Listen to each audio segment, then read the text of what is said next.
Estados Unidos mexicanos y las leyes que de ella emanen. El artículo 87 de la Constitución obliga al titular del Ejecutivo a cumplir y a hacer cumplir la Constitución. El jefe del Ejecutivo violó la ley, usó a la Policía Federal y después a la televisión. Desafortunadamente, la mayor parte de los recursos que recibía este organismo de manos de los mexicanos no se podían destinar a mejorar la calidad del servicio, sino que fundamentalmente iban a pagar privilegios y prestaciones onerosas de carácter laboral, y esto se agravaba año con año. Calderón critica los privilegios y prestaciones onerosas conseguidas por los trabajadores electricistas, pero no menciona que el salario promedio de esos obreros es de 6,000 pesos al mes. ¿Cree usted que 6,000 pesos mensuales es un sueldo de privilegio? ¿Cuánto gana, por ejemplo, el secretario del Trabajo? Javier Lozano Alarcón gana 148,000 pesos al mes. 25 veces más que un obrero electricista. ¿Será porque el secretario del Trabajo es 25 veces más productivo e inteligente que un electricista? O sea, cuando estamos hablando de este tipo de prerrogativas, de prebendas, de contratos colectivos, con este tipo de prestaciones y de ineficiencias, y volteamos y vemos que hay gente que no tiene ni siquiera literalmente para comer. Lozano se dice preocupado por los compatriotas en desgracia, pero cree que el combate a la pobreza empieza por echar a la calle a 44,000 trabajadores. También cree que las prestaciones conquistadas por el ESME son la causa de la pobreza de millones. No obstante, los gobiernos a los que ha servido, de Zedillo a Calderón, han hecho más ricos a los ricos y han empobrecido a la mayoría.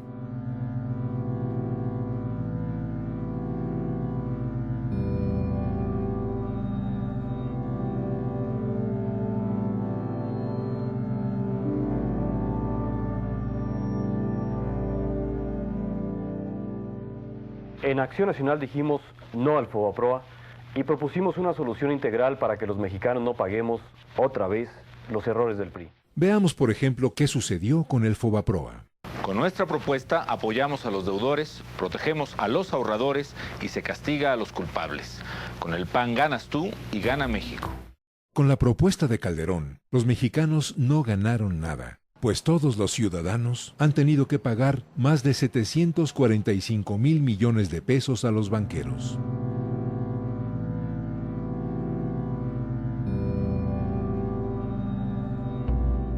Debo decirles que antes de tomar esta muy difícil decisión, habíamos hecho muchos esfuerzos para mejorar la empresa.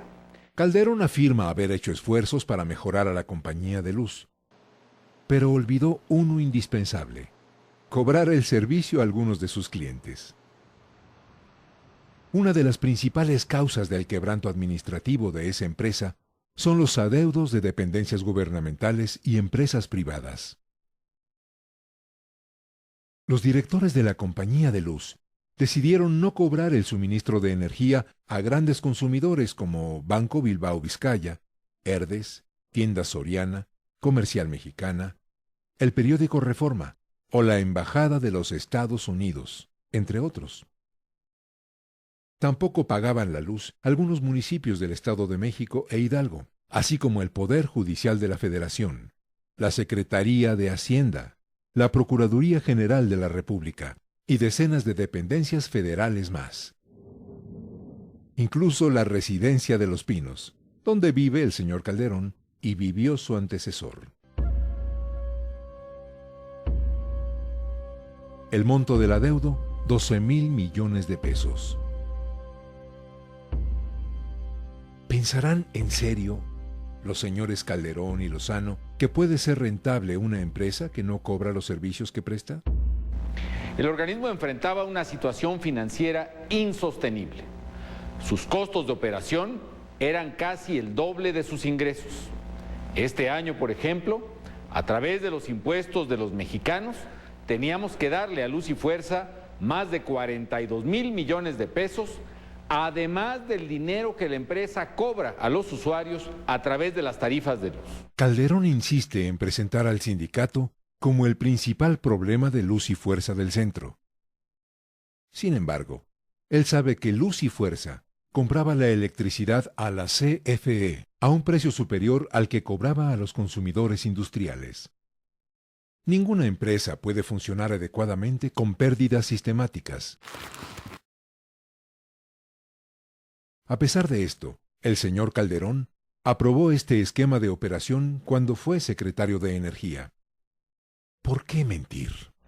El servicio eléctrico no se privatiza de ninguna manera, ni en el centro del país, ni en ninguna otra parte. El servicio de luz seguirá a cargo del Estado, tal como lo ordena la Constitución y la ley. La Constitución ordena, pero Calderón no la toma en cuenta. La mayor parte de la industria eléctrica mexicana ya ha sido privatizada mediante engaños.